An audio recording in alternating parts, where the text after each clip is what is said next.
Sanggar Cerita mempersembahkan Sabda Pandita Ratu.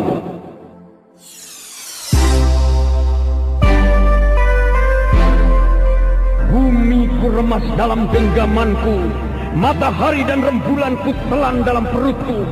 Kutuklah aku, Dewata. Hukumlah manusia yang tidak tahu dosa ini. Sabda Pandita Ratu, sebuah kisah penuh dilema, tragedi cinta anak manusia, perebutan tahta, mabuk harta dan duniawi, serta silaunya kehormatan, di mana keangkara murkaan merajalela karena dendam yang membara. Dewata, kenapa kau berikan cobaan ini tidak ada habis-habisnya? Tunjukkan di mana letak keadilanmu. Kisah ini berlatar belakang berdirinya Singasari. Ken Arok, dialah pemuda yang merebut pahit getirnya kehidupan. Namun sebenarnya, dialah yang harus melaksanakan sabda-sabdanya. Perjalanan sengsaranya adalah awal untuk meraih keberhasilan, untuk menuju kejayaannya di saat Singasari berdiri. Sabda Pandita Ratu. Naskah ditulis oleh Pondra Swastilangi, diolah oleh Agung Bahrodi, didukung oleh artis-artis terkemuka Ferry Fadli, Eli Ermawati, M. Abu, Ivone Rose, dan teknik dan montase Ibin Arifin, dengan sutradara Dian Pertiwi.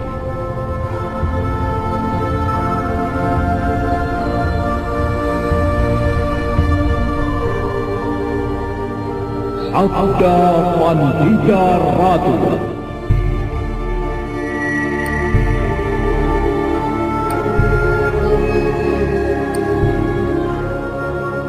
Kali ini menampilkan episode pertama dengan judul Tumenggung Murti Wandawa.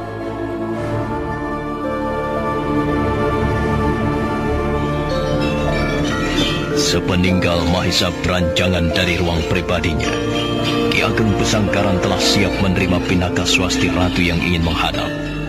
Sementara itu Ken Siwi Nareswari yang baru siuman dari pingsannya, duduk terdiam di hadapan ayahnya sambil menundukkan kepalanya.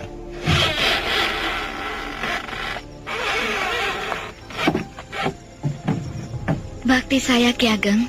Aku terima baktimu. Saya Pinaka Swasti Ratu, Putri Galuh Urang dari Bidara Kandangan. Oh, jadi kau adalah anak gadis sahabatku Galuh Urang? Bagaimana kabar ayahmu? Justru itulah saya kemari ingin bertanya perihal ayah. Saya ingin petunjuk dari Ki Ageng. Petunjuk tentang apa? Mohon Ki Ageng ketahui bahwa ayah telah menyerahkan tampuk pimpinan perguruan Widara Kandangan kepadaku. Ayahmu telah menyerahkan kepemimpinan padepokan kepadamu? Lalu apa yang dilakukan oleh ayahmu? Dia masih cukup muda dan masih kuat tenaga untuk mengendalikan padepokannya. Ya, itulah Ki Ageng. Ayah telah menyerahkan kepemimpinan padepokan yang sebenarnya saya sama sekali belum siap menerimanya. Dan setelah itu, ayah pergi tanpa pamit. Entah pergi kemana. Sampai sekarang tidak ada kabar beritanya. Begitu. Sejak kapan ayahmu meninggalkan padepokan? 3 purnama yang lalu, Ki Ageng. Lalu atas petunjuk siapa kau harus menghadap aku? Keinginan sendiri, Ki Ageng. Saya berpikir karena Ki Ageng adalah sahabat ayah. Ayah sering menyebut-nyebut nama Ki Ageng. Ki Ageng adalah orang yang paling diteladaninya. Itulah yang menuntun saya datang ke sini, Ki Ageng. Barangkali dengan petunjuk Ki Ageng, saya akan mendapatkan titik terang di mana ayah saat ini berada. Anak Ngger Pinaka Swasti Ratu. Sebagai sahabatnya, aku ikut merasa prihatin dengan kepergian ayahmu. Di mana ayahmu sekarang berada, aku sendiri tidak tahu. Namun demikian, ada sebuah petunjuk yang mungkin dapat kita pergunakan sebagai pedoman untuk mencarinya. Aku berpikir dialah orangnya yang dapat mengetahui di mana ayahmu berada. Atau mungkin juga justru ayahmu ada di sana. Nah, kau pergilah ke Paralingga di pesisir utara. Carilah pamanmu yang bernama Biku Dewa Hastu.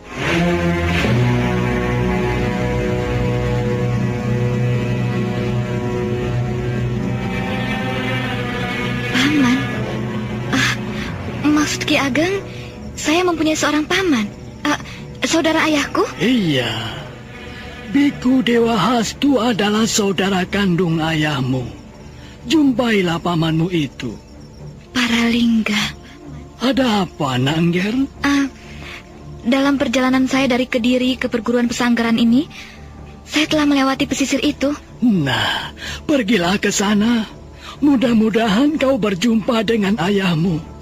Berangkatlah. Iya, terima kasih Ki Ageng. Saya mohon restu. Kensiwi, hantarlah Nangger ini sampai halaman. Baik, Ayah. Kensiwi segera mempersilahkan tamunya. Kensiwi Nareswari mengantarkan tamunya sampai ke halaman luar, di mana kuda tunggangan tamunya itu ditempatkan. Dalam hati dia mengagumi kecantikan yang dimiliki Pinaka Swasti Ratu. Terima kasih Diajeng Kensiwi Nareswari. Diajeng telah mengantarkan saya sampai halaman. Saya yang harus berterima kasih, karena Kakang Bo sangat mempercayai ayahku. Selamat jalan, semoga berjumpa dengan ayahmu. Terima kasih. Oh ya Diajeng, bolehkah saya bertanya sesuatu? Tentang apa? Saya mendengar tentang upacara pergantian pimpinan perguruan pesanggaran yang akan dilangsungkan malam ini. Siapakah yang terpilih menjadi pucuk pimpinan yang baru? Sebenarnya yang mendapat kehormatan mengendalikan perguruan ini adalah kakakku yang bernama Kameswara. Kakang Bo pasti telah mengenalnya. Akan tetapi kenapa Diajeng?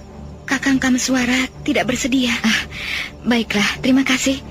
Selamat malam. Selamat berpisah. Semoga kelak kita bisa berjumpa. Selamat jalan Kakang Bo. Iya.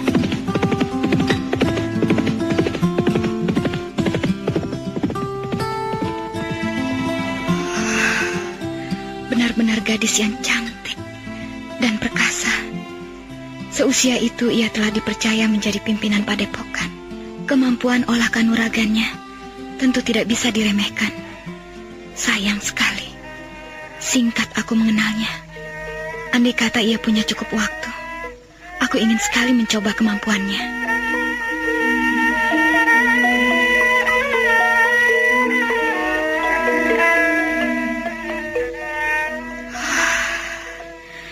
Ya Dewa Penguasa Jagat Raya, lindungilah kakakku, Kakang Kameswara.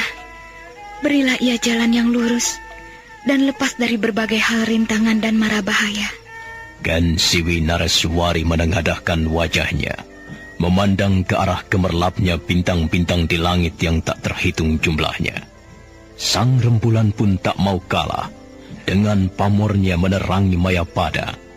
Sungguh suatu yang menakjubkan, kerjasama antara bintang dan rembulan menggantikan tugas sang mentari memayungi dan menerangi Mayapada yang dihuni oleh berbagai jenis makhluk, baik yang hidup maupun yang mati, baik yang sedang tidur maupun yang masih terjaga.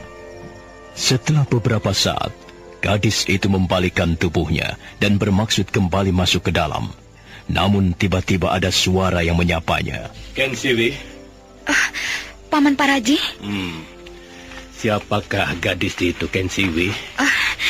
Gadis dari perguruan Widara Kandangan. Namanya Pinaka Swasti Ratu. Ada apa, Paman? Pimpinan perguruan Widara Kandangan bernama Galuh Urang, sahabat ayahmu di waktu muda. Iya, anak gadisnya. Kepemimpinan perguruan itu telah beralih ke tangannya. Apakah ada sesuatu yang menarik? Ada keperluan apakah ia datang ke sini? Minta petunjuk ayah untuk mencari ayahnya yang sudah cukup lama pergi meninggalkannya. Paraji Gading mengangguk-anggukkan kepalanya. Kemudian dia pergi meninggalkan Ken Siwi. Sementara itu di pendopo tempat para tamu berkumpul, semua perhatian tengah tertuju kepada Mahisa Beranjangan yang tampil di muka.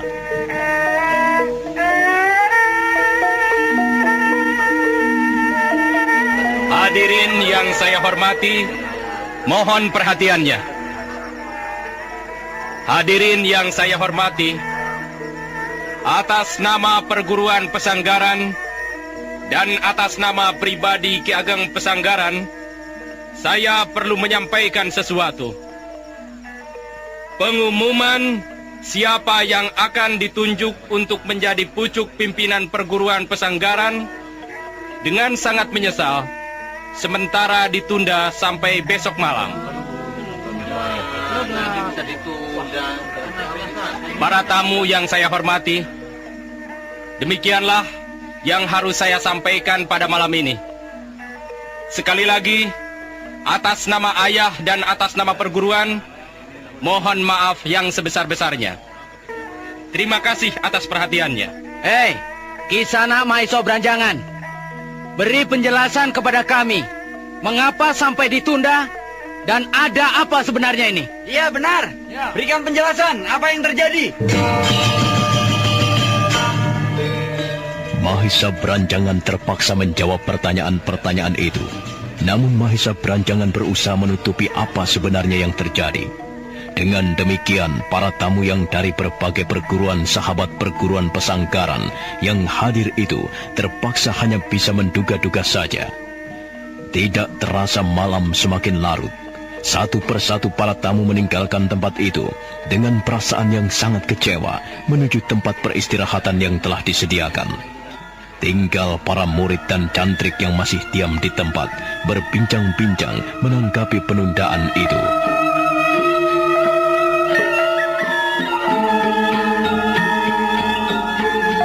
Kakang memanggilku? Iya. Aku tahu anakku pasti berada di sini. Kau melihatnya? Ia ada di kamarku, Kakang. Syukurlah. Ada apa, Kang? Tidak ada apa-apa. Aku titip anak itu kepadamu, Ken Siwi. Kakang, bisakah aku bicara sesuatu kepadamu? Tentang apa, Ken Siwi? Mari, Kakang. Kita ke bilik samping, agar tidak terganggu oleh lalu lalang para cantrik dan para murid.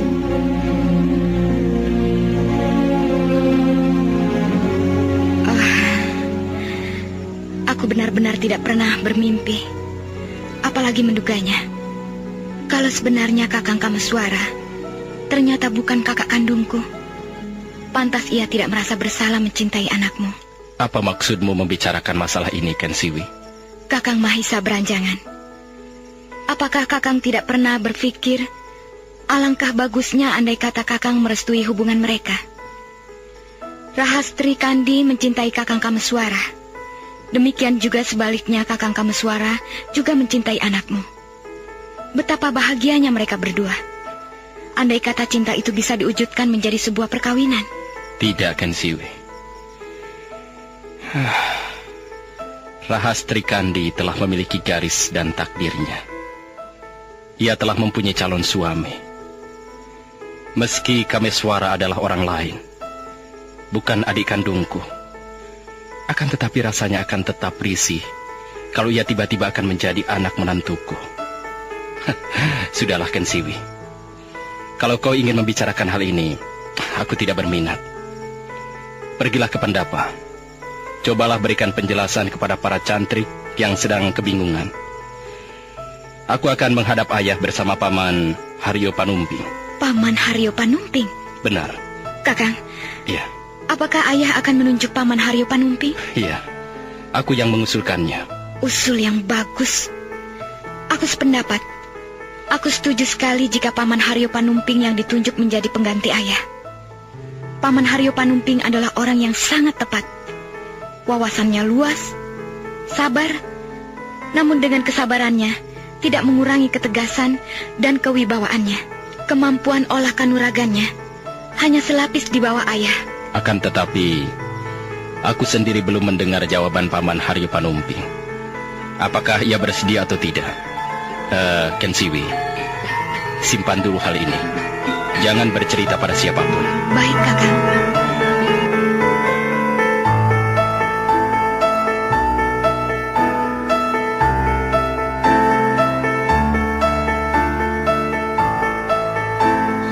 Malam semakin larut. Kentongan yang dipukul dengan nada doro mulu di kejauhan menandakan kedamaian dan ketenangan di kawasan Pesanggaran dan sekitarnya. Maisa Beranjangan segera memasuki bilik pribadi ayahnya. Di ruang itu, ternyata Aryo Panumping telah menghadap. Dengan beringsut, Maisa Beranjangan mendekati ayahnya. Baru sesaat, pintu yang tertutup itu telah terbuka kembali. Ken Siwi Naraswari menyusul masuk.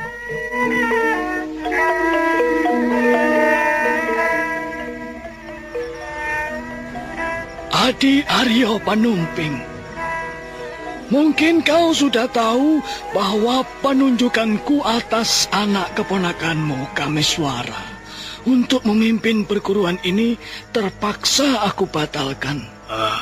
Belum, Kakang. Aku dan yang lainnya justru tengah menunggu penjelasan. Mengapa penunjukan itu dibatalkan?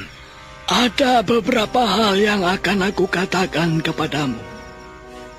Aku memintamu untuk menghadap pada malam-malam begini karena waktunya yang sangat mendesak.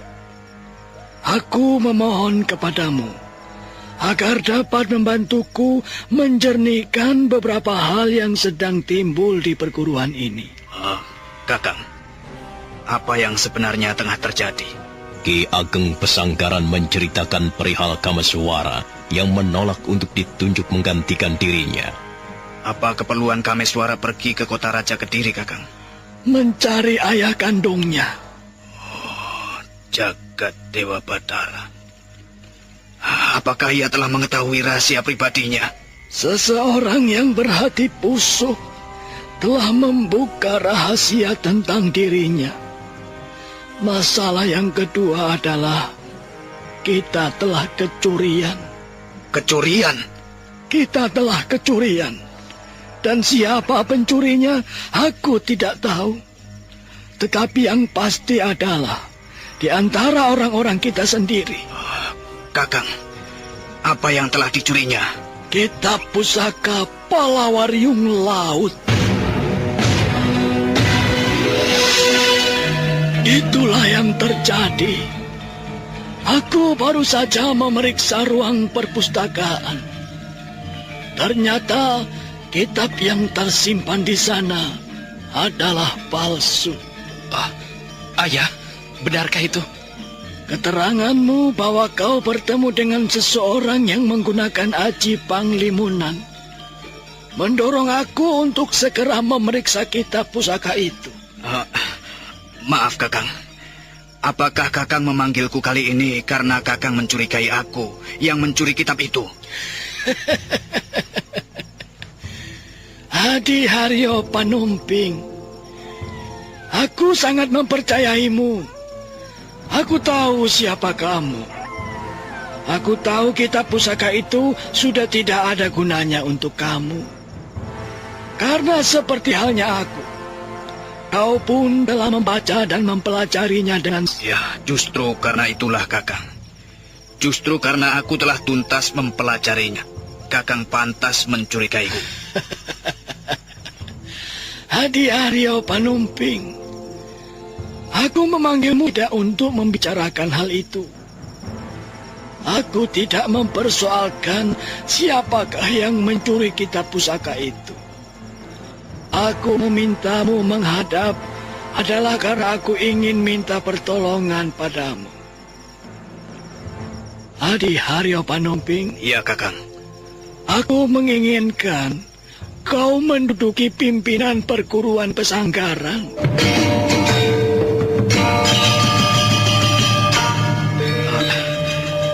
Kakang Ageng Pesanggaran, apa sebenarnya yang Kakang maksudkan? Apakah yang telah aku katakan tadi belum cukup jelas? Justru tidak jelas bagiku, Kakang. Tidak jelas dan tidak aku mengerti.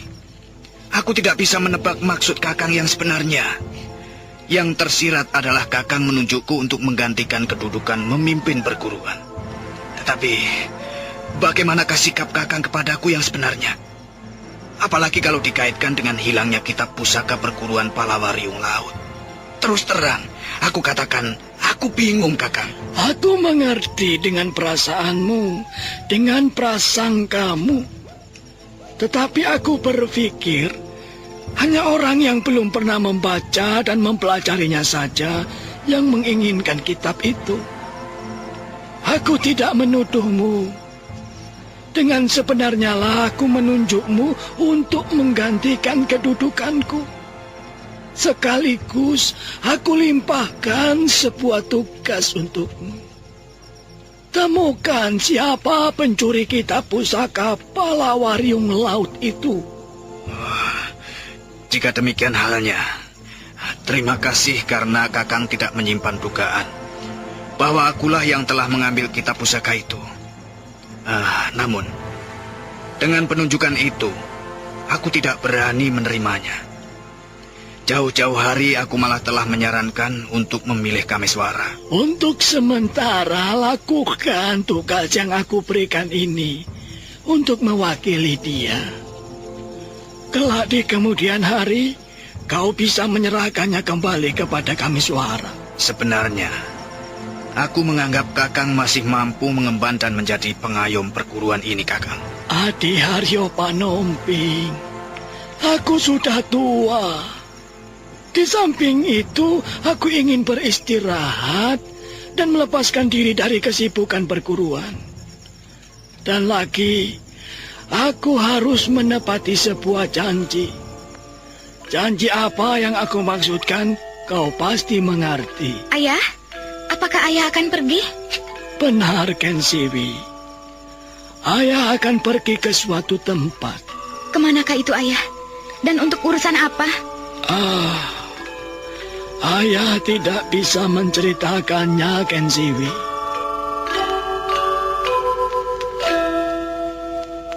Dalam pada itu, manakala malam semakin larut, di batas wilayah Pesanggaran, seorang pemuda duduk di atas sebatang pohon sambil mengamati sebuah pusaka yang digenggamnya. Pemuda itu kelihatan gelisah.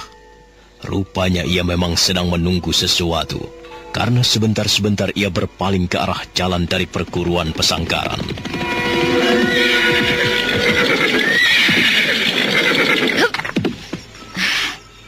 Sudah lama kau menunggu Kameswara? Pekerjaan yang paling menjengkelkan, yang mampu melahirkan resah dan gelisah adalah menunggu. Sebenarnya tidak berapa lama, tetapi rasanya seperti berhari-hari. Apakah kau memperoleh petunjuk dari ayahku? Aku telah mendapatkan sebuah petunjuk yang masih samar. Ayahmu menyarankan aku pergi ke Paralingga. Kesanalah tujuanku sekarang. Apa kau bersedia menemaniku ke sana? Baiklah, mari kita berangkat sekarang. Nampaknya ada yang kau khawatirkan, Kameswara? Hatiku merasa tidak enak. Kau masih ragu dengan kepergianmu? Aku telah mantap untuk pergi ke kota raja atau kemanapun. Akan tetapi, orang bertopeng itu telah membuatku menjadi gelisah. Aku khawatir, jangan-jangan sepeninggalku akan terjadi sesuatu yang tidak aku inginkan di perguruan. Iya, kau benar, Kameswara. Nampaknya akan ada sesuatu yang terjadi di perguruanmu. Nampaknya begitu. Lalu bagaimana keputusanmu sekarang? Aku curiga terhadap orang yang telah menemuiku. Jangan-jangan ia mempunyai maksud jahat terhadap perguruan Pesanggaran. Kalau begitu, menurutmu bagaimana? Yang jelas waktuku terbatas. Namun demikian, kalau perjalanan harus kita tunda sampai fajar menyingsing, aku tidak keberatan. Maksudmu bagaimana, Pinaka? Kita berjaga-jaga. Kalau sampai pagi ternyata tidak terjadi sesuatu, kita berangkat. Setuju? Oh, iya, baik. Aku setuju.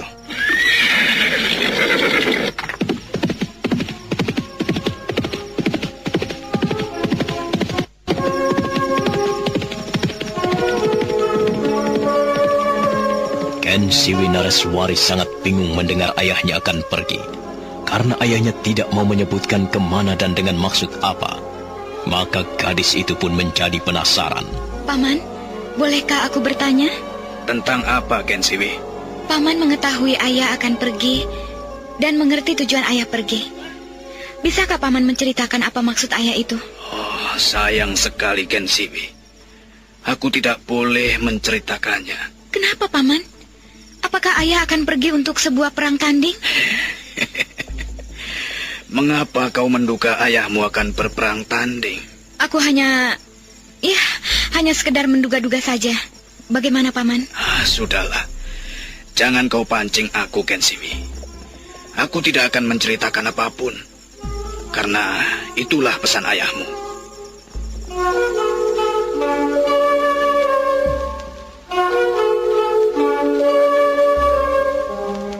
Kensiwi Nareswari sangat kecewa dengan jawaban pamannya.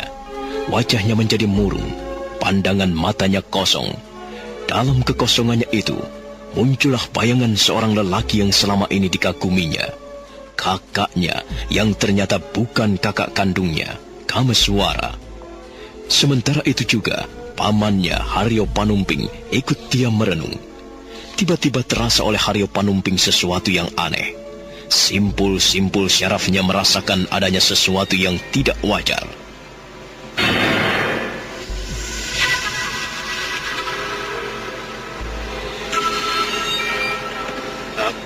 Ada apa, Paman? Kenapa terkejut? Aku merasakan sesuatu yang aneh pada udara malam. Rasanya lain dari biasanya. Ada getar-getar orang mengeterapkan ilmu. Maksud Paman, ada yang menyebar sirap? Bukan sirap. Bukan sirap? Ya, tenanglah Kensiwi. Udara memang terasa tidak seperti biasanya. Haryo Panumping merasakan getar-getar aneh yang menyebar. Hanya orang-orang tertentu saja yang bisa merasakannya. Orang-orang yang mempunyai ketajaman rasa dan panggraita. Ki Ageng Pesanggaran yang sedang bercakap-cakap dengan Maisa Beranjangan di dalam biliknya, merasakan pula getar-getar aneh itu. Ada apa, Ayah? Ternyata benar apa yang kau ceritakan tentang orang yang menguasai Aji Panglimunan. Orang itu sekarang tengah bermain-main dengan kita. Maksud Ayah? Tidakkah kau merasakan sesuatu, Beranjangan? Adakah sesuatu yang ganjil, Ayah? Ada getar-getar aneh akibat dari pengeterapan ilmu sejenis Panglimunan. Mari tinggalkan tempat ini. Kita cari sumber yang mengembuskannya. Ayo Mahisa Beranjangan. Aku tidak mengerti, Ayah. Ada orang yang tengah menantang kita.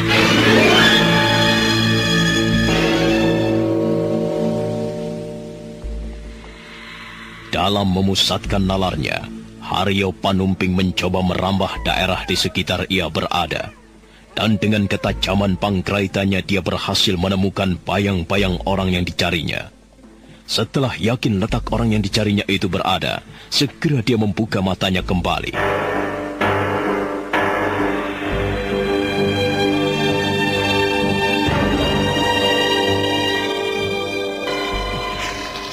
Bagaimana, Paman? Orang itu berada di sebelah sana. Ia sedang duduk di atas batu dan tengah memperhatikan kita. Ayo, kita dekati orang itu.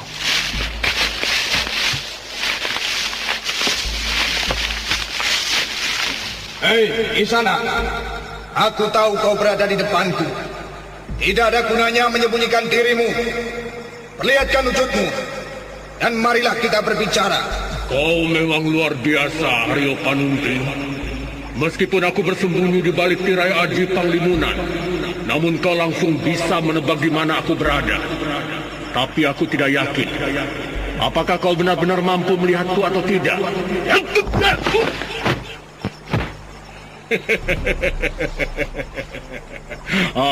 Sekarang aku di sini, Haryo Panumping. Apakah kau melihatku? Luar biasa. Aku mendengar suara orang itu. Tapi aku tidak melihat orangnya. Siapakah orang itu? Jika ia masih dalam lingkungan keluarga perguruan Pesanggaran, mengapa aku tidak mengenali suaranya?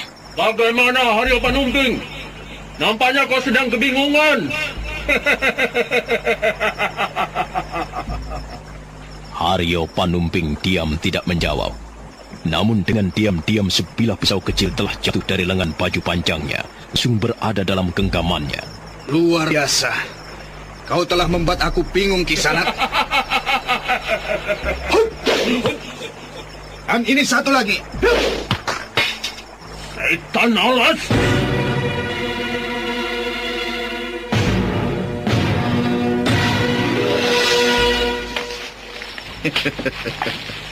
Terima kasih, Kisanak. Akhirnya kau bersedia untuk menampakkan diri. Tetapi mengapa kau masih harus menyembunyikan wajahmu di balik topeng macam itu? Luar biasa. Meskipun orang itu tidak kasat mata, ternyata Paman Haryo Panumping dapat melepaskan pisau kecilnya terbang mengarah orang itu.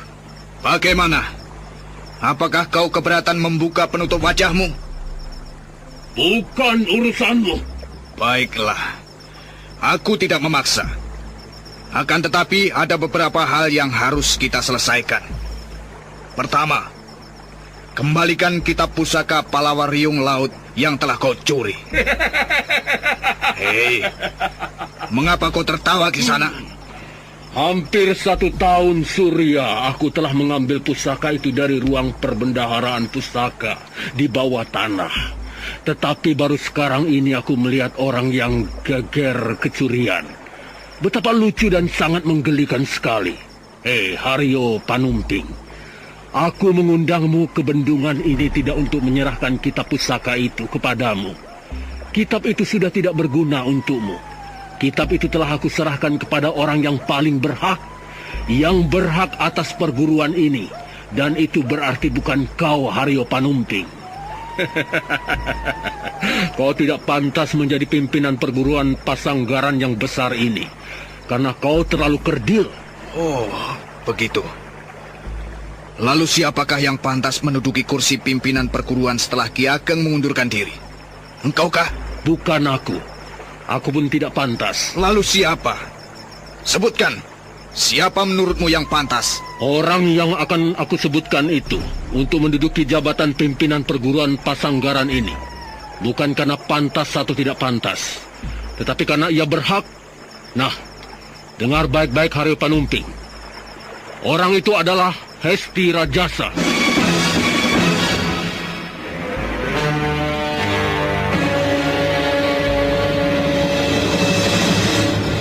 Hesti Rajasa? Siapakah orang itu? Selama ini, nama itu belum pernah aku dengar. Kau pasti belum pernah mendengarnya, Kensigi. Karena persoalan ini adalah persoalan yang menyangkut sebuah peristiwa jauh sebelum kau lahir ke dunia ini. Oh, jadi kau berdiri di belakang orang-orang yang tidak pantas lagi disebut di perguruan Pasanggaran karena perbuatan cela yang pernah dibuatnya. Nah, buka kedokmu itu ke sana. Aku ingin tahu siapa kau sebenarnya. Oh, tidak ada gunanya, Haryo Panumping. Janganlah kau bermimpi menjadi pucuk pimpinan perguruan, karena seorang anak muda yang paling berhak menduduki jabatan itu saat ini tengah menggembleng diri di kawah Candra di Muka, di Kahyangan sana. Untuk kelak pada saatnya nanti akan datang mengambil haknya yang telah dicuri oleh Ki Ageng Pasanggaran. Kensiwi, menepilah. Biar aku hajar orang yang tidak tahu diri ini. Tunggu, Panumping. Ayah! Tiba-tiba Ki Ageng Pasanggaran muncul.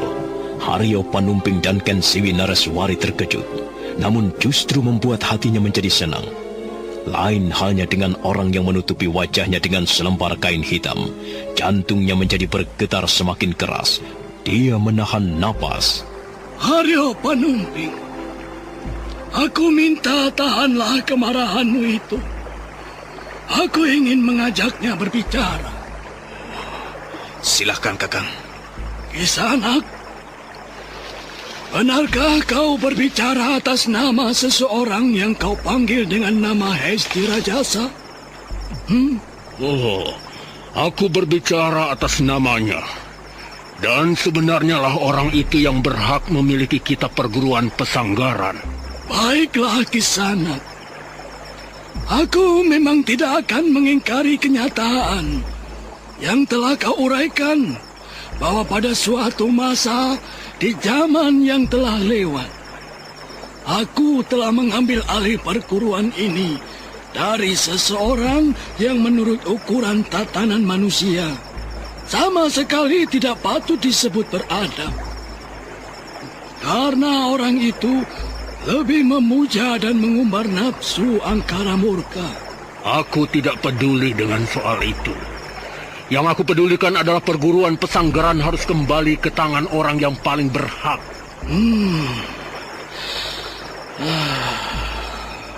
Baiklah, segala sesuatunya terpulang kepada seluruh murid dan para cantrik. Apakah mereka akan menerima kembali garis keturunan Boja Pradata yang kau sebut bernama Hesti Rajasa itu? Mahesa Branjangan, apakah kau tidak bisa mengenali orang ini? Tidak, Ayah. Perhatikanlah dengan seksama.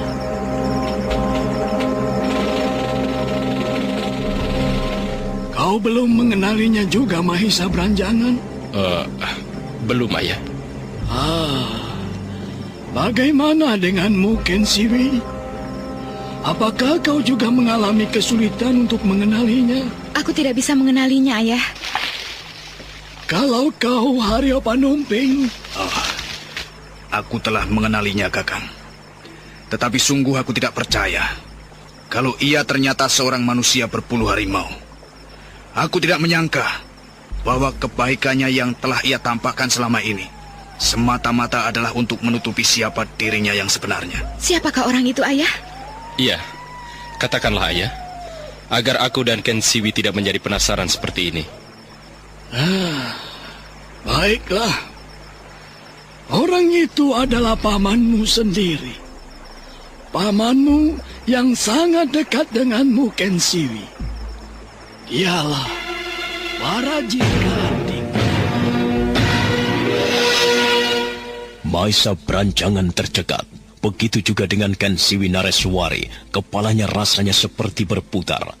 Ken Siwi yang tidak menyangka sama sekali melihat semua itu seperti bermimpi buruk.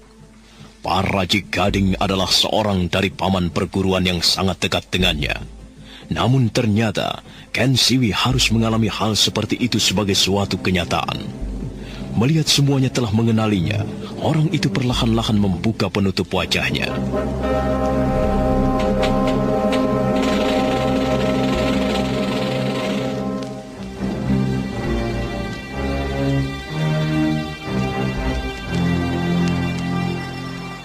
Tanpa tedeng aling-aling, inilah aku. Akulah yang telah mengambil kitab pusaka Palawa Riung Laut. Aku mengambilnya atas nama orang yang paling berhak. Dan sekarang, apa yang akan kalian lakukan terhadapku? Kalian akan menganggapku sebagai pencuri? Silakan, aku akan menghadapinya.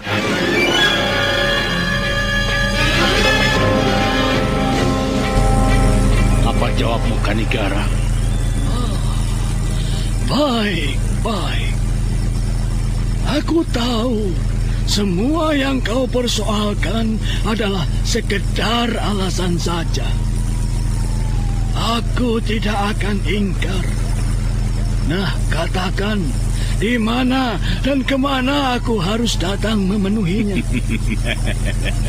Akhirnya maksudku yang sebenarnya kau mengerti juga, Kanigara. Kami siap menunggu di purnama yang akan datang di atas air terjun Kambangayun. Nah, selamat tinggal. Jangan dikejar, Haryo Panumping. Tanpa ada yang berbicara, mereka segera meninggalkan tempat itu. Pada waktu yang bersamaan di tempat lain yang tidak begitu jauh dari tempat mereka, Kameswara terbengong-bengong mengalami peristiwa yang baru saja berlalu. Ayo kita segera menyingkir. Mereka bisa mengetahui keberadaan kita di sini. Baik, Pinaka. Aku tidak mengerti permasalahan apa yang sedang dihadapi oleh ayahku. Dan ada urusan apa dengan orang yang bernama Boja Pradata? Bagaimana pula hubungan orang itu dengan paman Paraji Gading? Apakah rencanamu pergi ke kota Raja Kediri akan kau batalkan? Dan kau akan melibatkan diri dengan persoalan ayahmu? Tidak, Pinaka. Aku justru ingin segera sampai ke sana. Aku yakin ayah, paman, dan saudara-saudaraku dapat menyelesaikan persoalannya. Seiring garis kodrat, seirama kehendak alam, apa yang sudah ditulis dan yang diinginkan oleh Sang Pencipta alam, Pencipta bumi dan langit beserta segala isinya, yang terjadi akan terjadi. Seperti halnya perguruan pesanggaran yang berjalan dari purnama ke purnama yang lain di bawah pimpinan Ki Ageng Pesanggaran, tiba-tiba kedatangan orang yang mengaku paling berhak atas perguruan itu.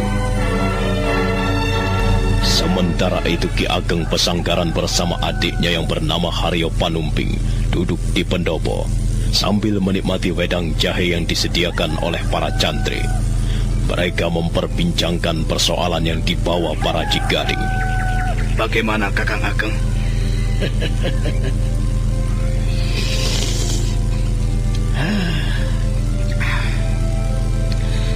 Sebut namaku yang sebenarnya, Haryo Panumping. Oh iya, baik Kakang Kanigara. Bagus.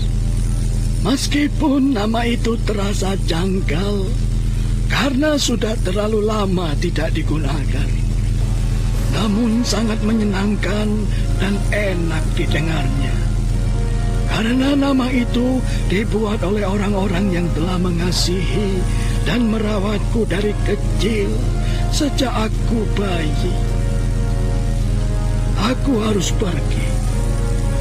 Mumpung hari masih pagi. Seperti permohonanku semula kepadamu, pimpinlah perguruan ini. Pimpinlah dengan baik, seperti halnya kau memimpin dirimu sendiri.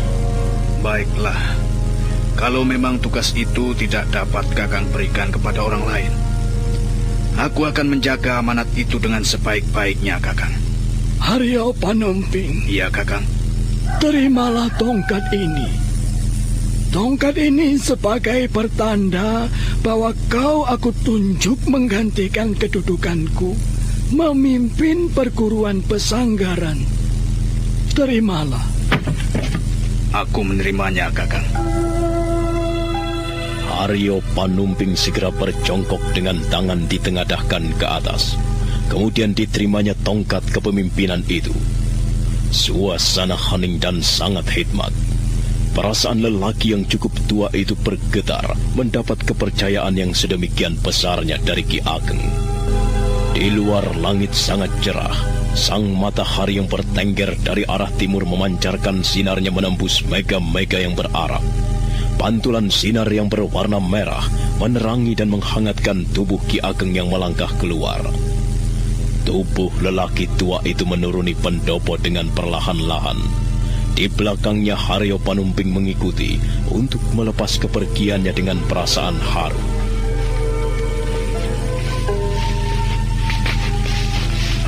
Kakang Kanigara, apakah tidak sebaiknya Kakang berpamitan pada kedua putra Kakang? Tidak, Haryo Panumping. Mereka akan menjadi beban berat di hatiku. Biarlah mereka mengetahui kepergianku setelah aku sudah meninggalkan tempat ini. Baiklah, aku akan menyampaikannya, Kakang.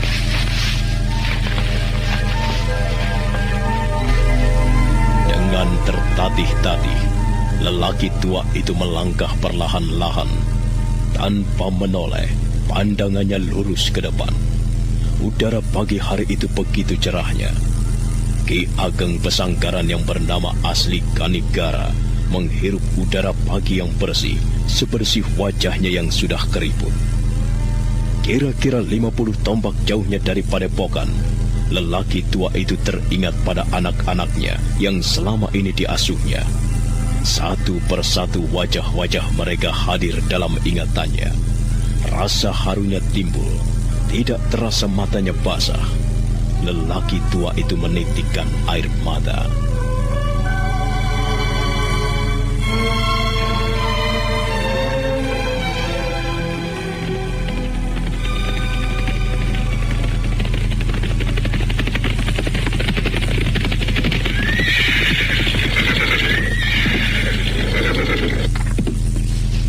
Kameswara, kita berhenti.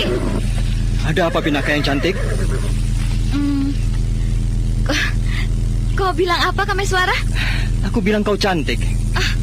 Jangan macam-macam. Macam-macam? Apa maksudmu dengan macam-macam? Aku mengatakan yang sebenarnya, apa adanya. Aku bilang cantik karena kau memang cantik. Apa salah kalau aku mengatakan begitu? Boleh aku bertanya sesuatu kepadamu? Tentang apa? Aku mencintai seorang gadis. Tetapi sedari kecil, gadis itu telah diikat dalam tali perjodohan dengan orang lain.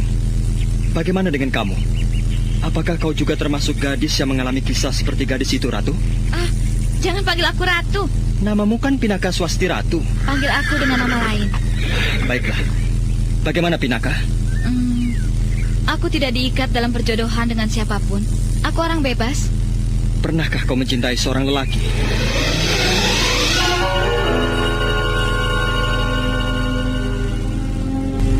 Ternyata pertanyaan Kameswara membuat Pinaka Swasti Ratu terusik hatinya. Seolah ada sesuatu yang langsung menusuk perasaannya. Mengapa kau termenung, Pinaka? Tidak, Kameswara. Baiklah. Aku akan ceritakan tentang sesuatu kepadamu. Ceritaku ini semata-mata karena aku merasa sangat berat menahan beban yang mengendap dalam kalbuku yang paling dalam. Tetapi ingat, aku tidak sedang meminta rasa belas kasihan atau simpatimu. Baiklah.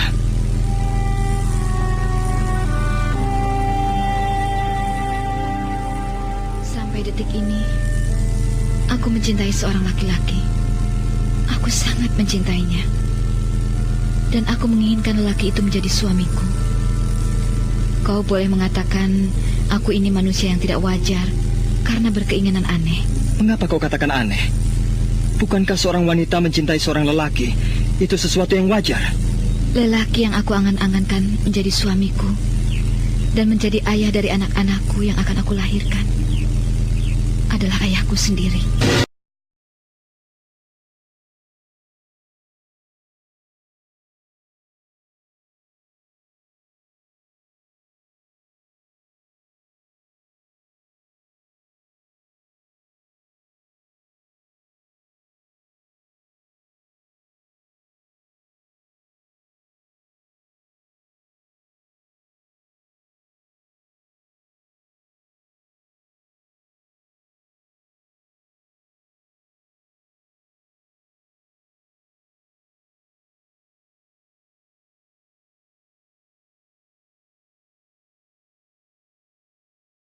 Itu. Kau mengatakan tidak wajar? Iya, tidak wajar. Iya, memang tidak wajar.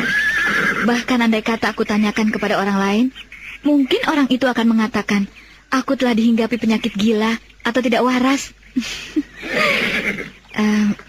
Kameswara, selama ini orang yang paling dekat dengan diriku adalah ayahku. Orang yang paling aku kagumi karena kesabarannya. Orang yang paling aku kagumi karena ketulusan cintanya kepada ibuku yang telah lama sekali pergi.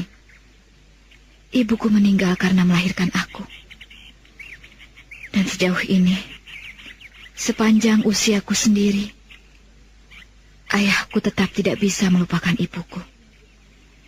Selalu menyebut nama ibuku sepanjang waktu, seakan-akan menjadi bagian dari setiap desah nafasnya. Ibuku bernama Luh Saraswati. Konon, ibuku masih mengalir garis keturunan Prabu Airlangga. Bagaimana sampai terjadi kau menginginkan ayahmu menjadi suamimu? Iya, akan kuceritakan kepadamu sampai sekecil-kecilnya sejauh mana hubunganku dengan ayahku. Dengan harapan kau dapat mengerti dengan jelas duduk persoalannya. Suatu hari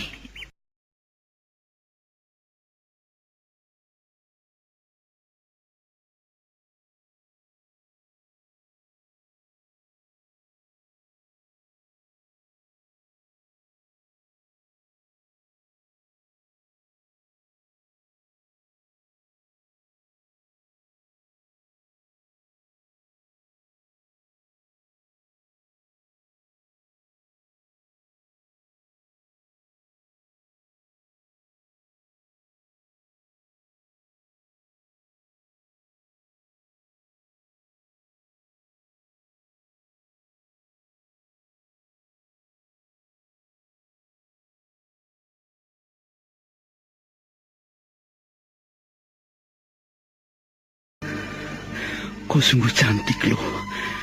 Di mataku, tidak ada yang dapat menandingi kecantikanmu. Bidadari juga tidak. Loh Saraswati, aku sangat bangga dapat memilikimu. Oh, loh Saras, dekaplah dadaku. Dekatlah denganku. Jangan kau pergi loh. Loh Saras. Ayah meninggal. Ayah menyebut-nyebut nama ibu. Loh, kasihan ayah. Dengan rasa iba, Pinaka Swasti Ratu mendekati ayahnya. Dipandanginya ayahnya, dan dengan perlahan-lahan digenggam tangannya. Loh Saras, tanganmu begitu lembut. Lembut bagaikan sutra. Loh, tanganmu adalah tanganku, karena kau milikku. Loh Saras, loh Saras. Ayah menciumi tanganku. Aku dianggapnya ibu. Bagaimana ini? Mula-mula Pinaka Swasti Ratu agak gemetar, tetapi kemudian dia membiarkan tangannya diciumi oleh ayahnya. Berulang kali jari-jari lembut itu dikecupnya. Ayah memeluk diriku. Apa yang harus kuperbuat? Ayah. Pinaka Swasti Ratu membiarkan tubuhnya dipeluk, dicium oleh ayahnya. Entah karena apa, seakan-akan ia larut dalam duka ayahnya. Ayah. Ayah. Loh Saras.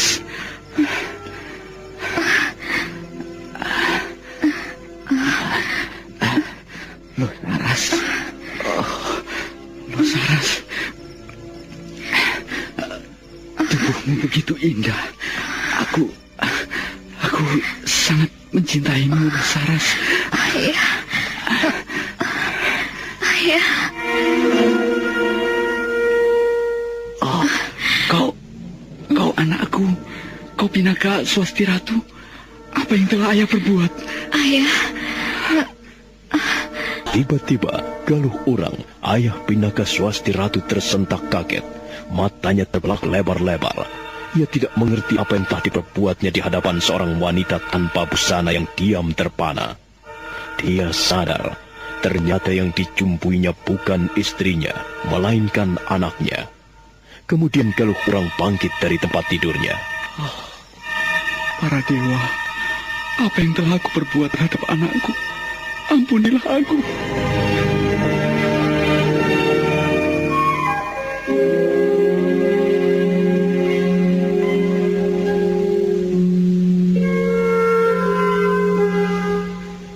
Ayah sangat menyesal dengan apa yang hampir saja dilakukannya kepadaku.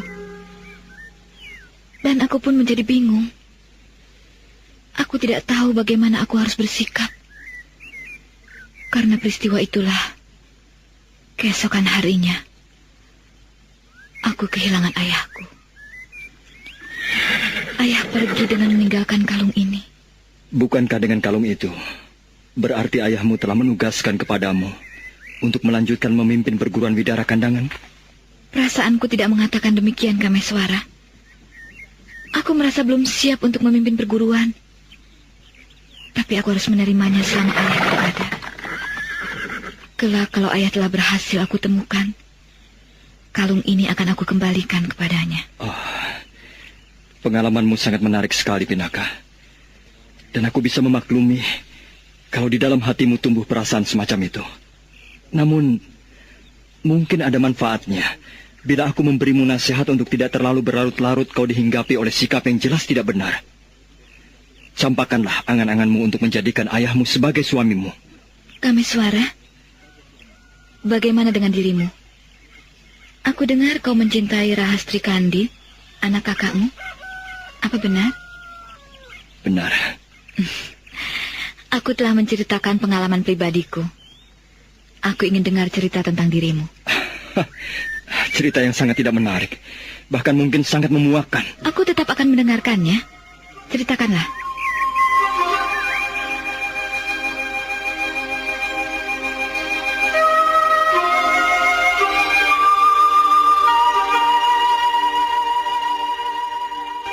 Sambil menelan ludah, Kameswara menceritakan pengalamannya, kisah cintanya dengan keponakannya, hubungannya dengan yang selama ia kenal sebagai ayahnya Ki Ageng Pesanggaran, dan yang terakhir adalah orang yang memberitahu siapa dia sebenarnya. Kau sangat merindukan dapat bertemu dengan kedua orang tuamu. Rindu? Tidak. Aku hanya ingin menemuinya.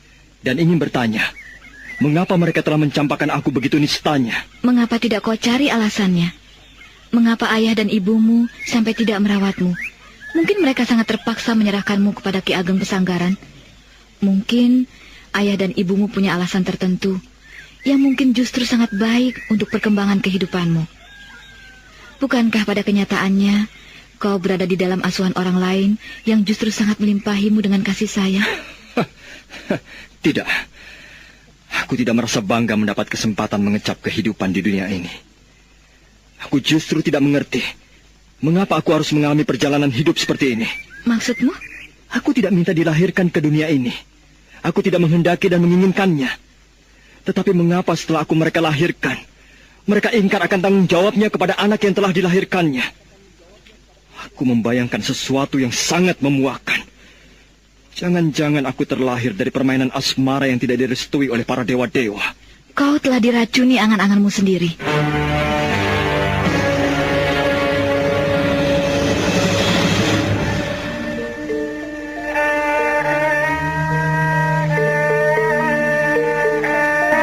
Kau melihat ayahmu, Rahastri?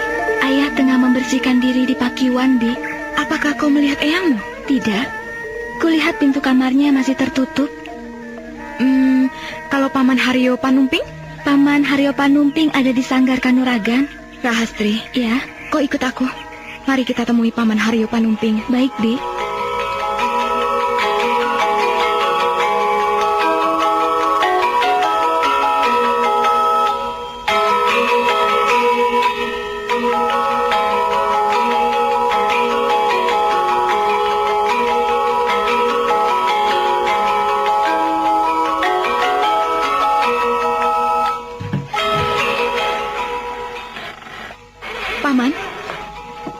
Ada apa, Kensiwi?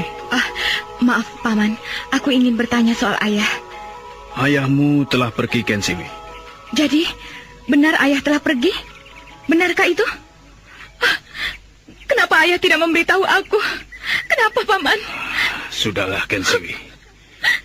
Jangan merasa khawatir yang terlampau berlebihan. Ayahmu tidak sedang pergi untuk sesuatu yang membahayakannya. Paman bohong. Pasti ayah pergi untuk menemui Boja Pradata yang disebut-sebut oleh Paman Paraji Gading. Pasti ayah pergi ke atas air terjun Kambang Ayun. Untuk keperluan apakah, Paman? Katakan, Paman. Katakan. Bibi. Bibi Kensiwi. Jangan menangis, Bi. Ada apa ini? Mengapa pada menangis? Ayah pergi, Kakang. Ayah pergi tanpa meninggalkan pesan apapun pada anak-anaknya. Sedangkan Paman Haryo Panumping tidak mau cerita pun. Aku tidak akan membiarkan ayahku menghadapi bahaya sendiri. Meski aku belum tahu di mana letak Kambang Ayun, aku akan mencarinya.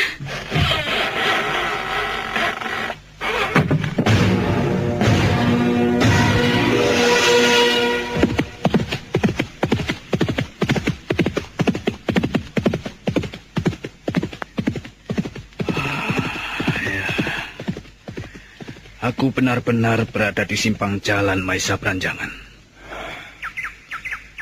Apakah kau juga akan memaksaku? Aku bisa memaklumi, Paman. Namun, aku mempunyai pendirian seperti adikku. Sebaiknya aku menyusul ayah. Firasatku mengatakan, ayah tengah menghadapi bahaya di tempat yang bernama Kambang Ayun. Itu bisa aku mengerti dengan keputusan ayah yang tiba-tiba ingin mundur dari perguruan. Maaf, Paman. Perguruan Pesanggaran sekarang sepenuhnya berada di tangan Paman. Silakan Paman mengatur dan memimpinnya. Rahastri, mari kita pulang.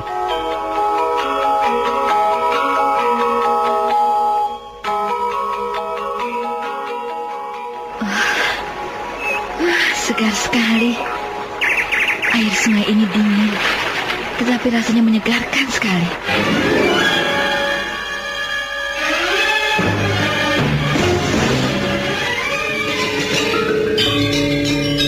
Pinaka Swasti Ratu yang sedang mandi di sungai sama sekali tidak menyadari ada seseorang yang mengendap-endap, bahkan berhasil mengambil pakaiannya.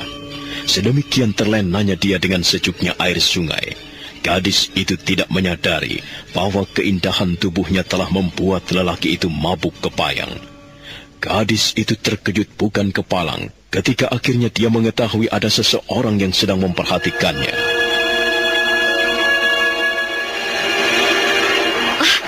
Kurang ajar. Siapa kau? Mengapa kau membenamkan diri ke dalam air, Cahayu? Kau tidak akan kehilangan secuil pun dari tubuhmu kalau kau tetap memamerkannya kepadaku. Para setan alas, pergi kau! Pergi? Jangan. Bagaimana kalau aku ikut mandi saja? Ngajar, pergi kau! Sayang sekali, Cahayu. Aku sudah kebacut kasmaran dengan keayuanmu, kecantikan tubuhmu. Sayang dan mubazir sekali kalau kecantikan itu tidak dinikmati. Kami suara! Tolong aku!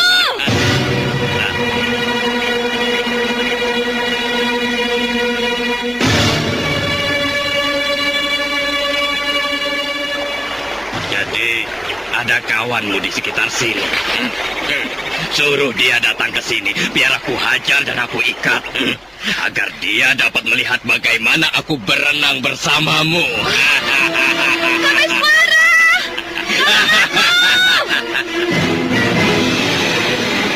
Kameswara yang sedang tidur-tiduran di atas rumput mendengar teriakan Pinaka Swasti Ratu. Panca inderanya yang terlatih membuat pemuda itu begitu sigap dan segera melompat mendekati sungai di mana Pinaka Swasti Ratu sedang kalang kabut menghadapi pemuda berandalan yang memperhatikan tubuhnya terus-menerus sambil tertawa-tawa.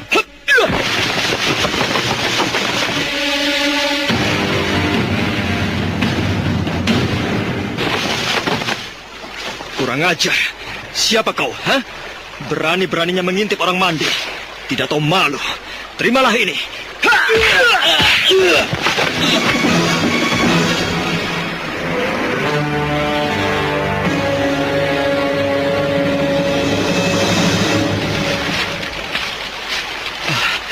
Kau tidak apa-apa, Pinaka? Jangan melihat ke arahku. Kalau kau berani melihat, aku akan menganggapmu kau sama dengan orang itu. Maaf, Pinaka. Aku lupa bahwa kau tidak mengenakan pakaian. Baiklah. Aku akan kembali ke tempatku menunggu. Tunggu. Kau harus mengambilkan pakaianku dulu. Bukankah itu berarti... Jangan bingung, Kameswara. Kau berjalan mundur dan pejamkan matamu.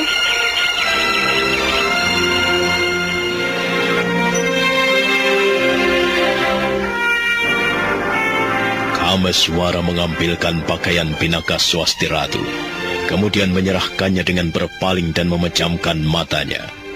Setelah Kameswara pergi, gadis itu segera mengenakan pakaiannya. Dasar laki-laki hidung belang, tidak tahu diri, bikin susah saja. Kemampuannya tidak seberapa, tapi sok tahu. Dasar tidak berpendidikan. Orang itu masih pingsan. Dia tidak mendengar apa yang kau umpatkan. Andai kata aku sedang berpakaian lengkap, orang itu tidak akan sempat mengobrol ucap. Aku tidak perlu minta tolong kepadamu, Kameswara. Orang ini telah berani mengintip aku mandi. Aku harus membuat perhitungan dengannya. Apa yang akan kau lakukan? Aku akan membuatnya jerah. Ia harus mendapatkan pelajaran yang setimpal. Mau kemana kau? Mencari daun talas. Tidak beberapa lama kemudian, Pinaka Swasti Ratu kembali sambil membawa air yang dibungkus dengan daun talas. Kameswara melihatnya dengan terheran-heran. Bagus. Jangan terlalu lama kau tidur, Kisana. Kau harus mempertanggungjawabkan apa yang telah kau lakukan. Dadaku sakit. Aduh. Dadamu sakit?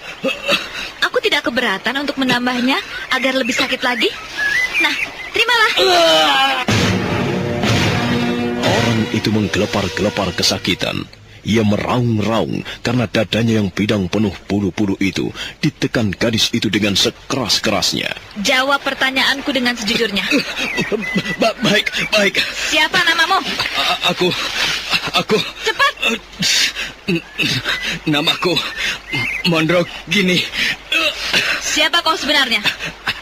Aku salah seorang perampok yang menamakan diri serigala dari padang karautan. Ternyata kau begundal tengik. Kenapa kau berkeliaran sampai sejauh ini? Bukankah padang karautan jauh dari sini? Apa yang kau lakukan di sini? Kami tidak melakukan apa-apa. Bohong.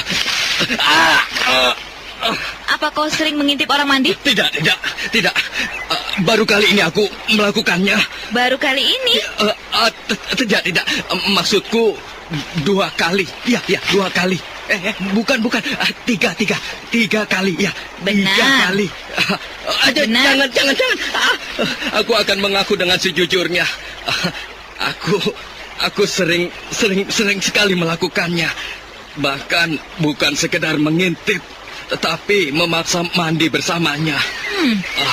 Kau nodai banyak gadis dan kau rusak rumah tangga orang? Iya. Bagus. Aku suka dengan jawaban itu.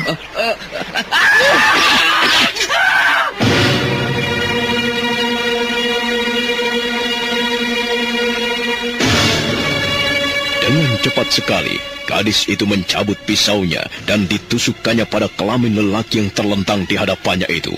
Orang itu menjerit-jerit kesakitan. Pergi kau begundal tengik. Sebelum berubah pikiran justru ingin membunuhmu. Ayo cepat pergi.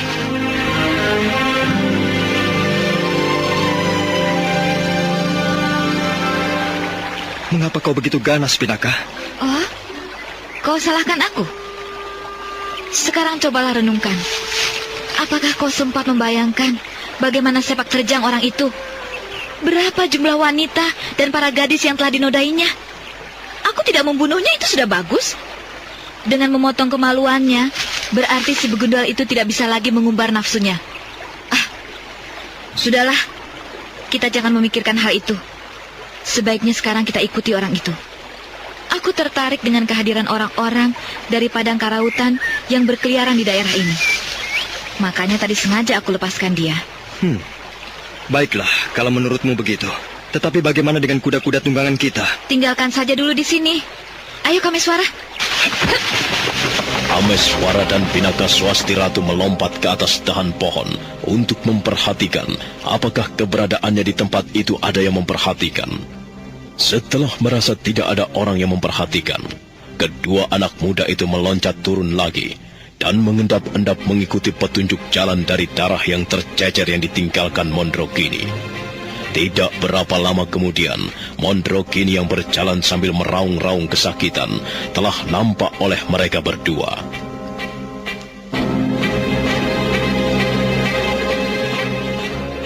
Dan ternyata tidak jauh dari tempat kedua anak muda itu berada, di antara padang ilalang, hamparan tegalan yang luas, berdiri sebuah tenda besar.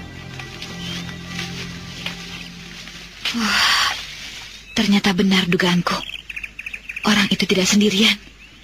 Perampok-perampok dari padang karautan yang menamakan diri mereka serigala karautan biasa berkelompok.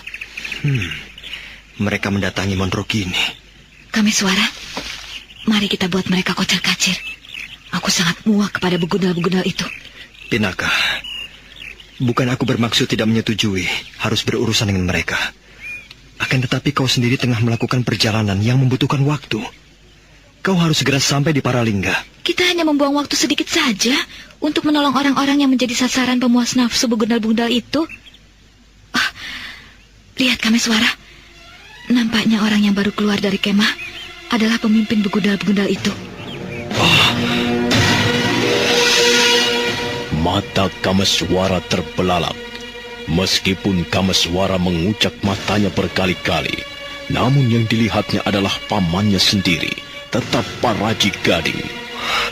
Orang itu pamanku. Orang yang semalam kita lihat di bendungan. Oh, aku tidak menyangka kalau paman bergaul dengan mereka. Pinaka, kau yakin kalau mereka adalah begundal dari Padang Karautan? Iya, aku yakin. Lalu mengapa pamanku bisa bersama mereka? Menilik keadaannya, itulah sikap pamanmu sebenarnya. Apa yang kau lihat selama ini adalah kepalsuannya. Melihat keadaan pemuda yang berkacak pinggang di sampingnya, barangkali orang itu yang disebut-sebut Hesti Rajasa. Iya, agaknya memang demikian.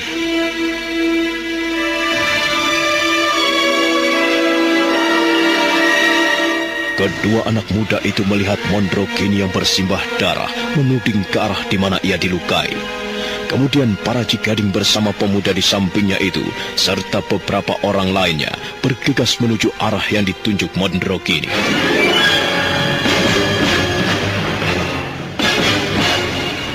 Melihat mereka akan melewati tempat mereka berada, kedua anak muda itu segera membenamkan diri ke dalam.